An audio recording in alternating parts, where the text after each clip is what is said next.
Measles is something that spreads rapidly, and get this, it can linger in the air for 2 hours or more.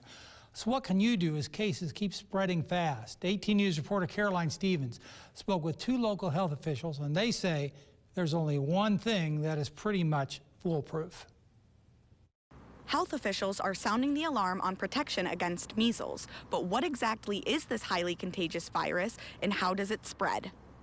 Measles is very contagious. It's assumed that for every one person who has measles, if they were to walk into a room of unvaccinated people, that for every one person who is sick with measles, that they could infect 9 to 10 individuals.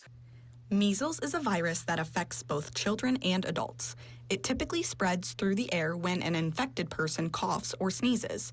It can linger in the air for up to 2 hours, meaning someone can be exposed even without direct contact with a sick person.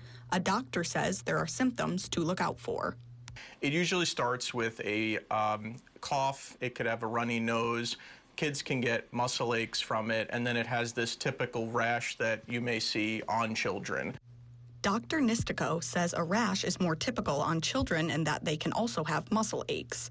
Dr. Nistico adds measles can lead to serious health complications, including swelling of the brain and sometimes even death, especially in young children. The best protection, health officials say, is a vaccination. The vaccine is given in a 2-dose series. It's called MMR, measles, mumps, rubella, and it protects against all 3 of those. Children who've been vaccinated with the MMR vaccine rarely ever develop infection with measles, and children who also get the vaccine rarely have complications if they are infected with measles. If you don't get vaccinated, your risk of getting measles is quite high. Dr. Nistico says there have been talks of other things to combat measles, but still believes the vaccine is the best option. There is a lot of discussion about using vitamin A. The data behind use of vitamin A is in children who are malnourished.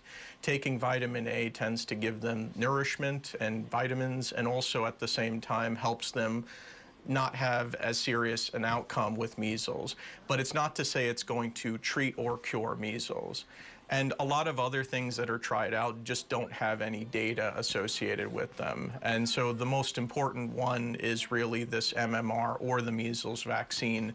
With measles now spreading nationwide, health officials want you to check your vaccination records and stay alert for symptoms. The best way to stop measles is to prevent it in the first place. In Elmira, Caroline Stevens, 18 News.